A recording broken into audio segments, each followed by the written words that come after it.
Welcome to Side Quests Only, the only podcast that tells you.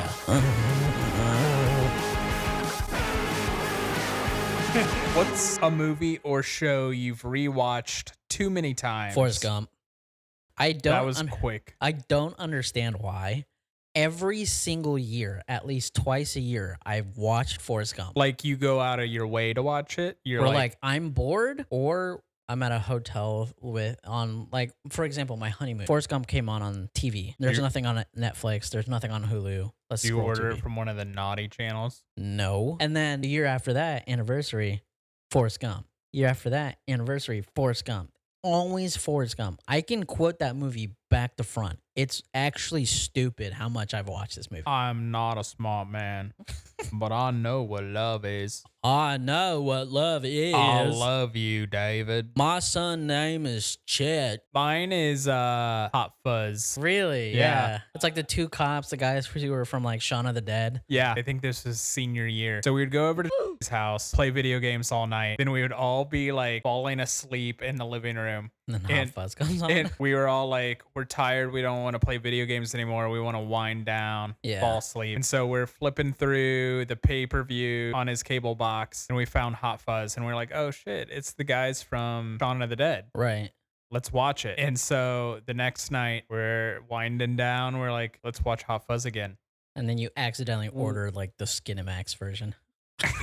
And we do this every night of the summer. It's a masterpiece. The only thing I remember from Hot Fuzz is when the guy falls and like the little miniature building sculpture flies through his mouth. Oh yeah, impales him. That's so at the bad. end of the movie. I like the guy who works at the grocery store, and he's like, "Narp, yarp." What's something you've always pretended to understand but really have no idea what it's about? Pickleball. Yeah, I think I've only played pickleball like 3 or 4 times. And I always TikTok the rules. I'm like, all right, that's what it is. That's how you play. And then I just go out there and I'm like, no, that's part of the rules.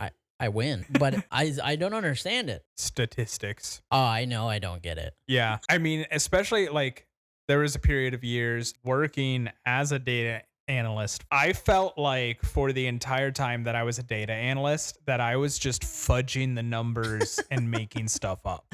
Like, because I was like, there's no way this can be right. Turns out like a lot of my insights were right, but I don't know how. I definitely didn't do it the right way. Right. But you got to the way. Yeah. I think I failed it every time I tried taking it. Except for it was my last class. I took a dumbed down version of statistics and passed by begging my teacher to give me grace because it was COVID. What's a fashion risk you took that immediately backfired? Fedora. I've never been so brave or disillusioned. This was an embarrassing point of my life, as anybody else's. If you didn't have a horrible middle school experience, like high school is all right for me. Yeah.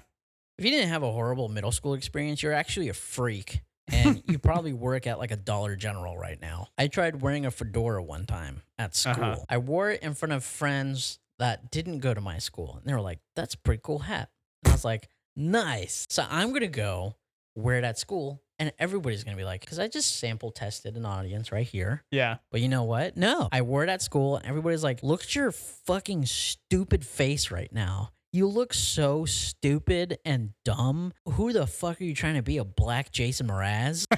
Sorry. I also didn't have a fucking fashion sense. I was also dirt poor. Yeah. So I wore like orange basketball shorts with like a green fedora and then like an old like basketball jersey. Mine, Livestrong bracelets. You know the little like rubber bracelets that people wear that say Yeah. It all started with Lance Armstrong. Oh, the left nut guy. Yeah.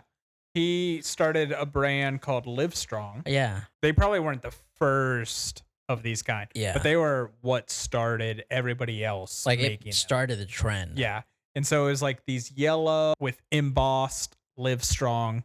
All the rich kids in my school started wearing them.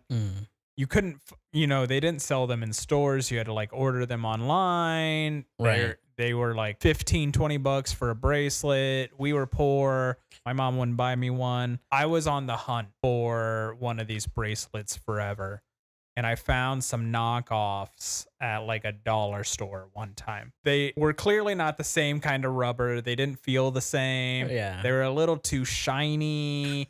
The embossing was bad, but I was like, maybe I can get away with it. So I bought them and then just immediately got clowned on by all the people who had real Livestrong bracelets. You're like wearing Livestrong. Now nobody wears Livestrong, but everyone wears the stupid ones that they get from like all the weird charities that they support or whatever. And I'm just like, you look like a f***ing fool. What about the people who wear it for like breast cancer awareness? Still whack. There's plenty of other ways to show that you support breast cancer awareness. Do that walk, wear the shirt, fine. Even wear the little pink ribbon pin. I feel like a shirt is way louder than a wristband. No, because the wristband says something. I don't know. That's just one man's opinion, but it's okay for you to have your own wrong opinion. Oh, okay. What common item would be terrifying if it could whisper only to you? Any toy. Have you ever thought about Toy Story? Like really thought about it? There's like a glimpse of like sobriety you get when Sid like freaks out. Then like if you tell someone it's like you're schizophrenic, that's actually terrifying. That's true. I don't want to hear Buzz Lightyear to the I'm here. Mine would be the mask that I wear when I'm the Green Goblin. So it's you're gonna speaking to me. You're like Willem Dafoe. Yeah. Actually, it'd be sick to be Willem Dafoe. I don't know if it would be. Apparently, he's packing heat. He's got a monster. What's your go-to internal monologue when pretending to listen to someone? It's usually something like these edits on TikTok are going crazy. I'm watching something about politics, top 5 President Bush moments, and then all of a sudden, number 3 is a LeBron edit. It's crazy. Mine is probably like, how long do I have to like stand here and listen to them to make them feel like I care? Or is it an acceptable time to go home yet? So this is when you go, I'm bored. And then you just leave. I'm not so bold. I could never be so bold. I'm bored. Only in my dreams am I that bold to people. What's the pettiest thing you'd put in your will just to stir drama? Let's say if I'm so keen to make like $10 million. Okay. Only 8 million is available. People are in a room reading the will. And then all of a sudden, first person to do a backflip right now gets the 3 million that's on hold. It's $3 million. Yeah. Are you not going to try to do a backflip? And then I bet you someone would succeed halfway. They'd be like, flip, land on their like toes, but also like touch a knee on the floor. Or like support themselves real quick. And then everybody's like, no. That makes more sense to me because I was just like, okay, if somebody could do it, that would be settled pretty quickly. Who do you know in your family who can do a backflip? Absolutely no one. Exactly.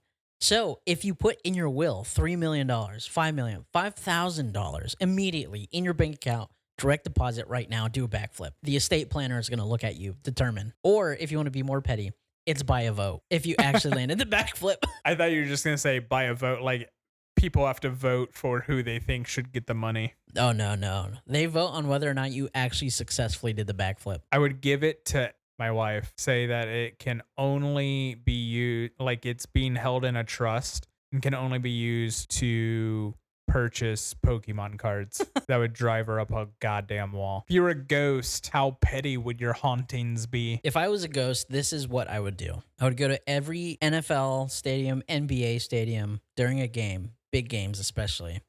And I would just antagonize the team I hate. Someone shoot the 3-pointer, nudge their elbow. It's a big bonus if they can see me. I was just thinking of yesterday, we were driving, we're on the highway. A dude pulls into the like berm. Mm-hmm. He drives up, almost sideswipes me to force himself in. Jesus. So I lay on my horn and I was like, no, this man needs to learn a lesson. So I am like tailing this guy this close.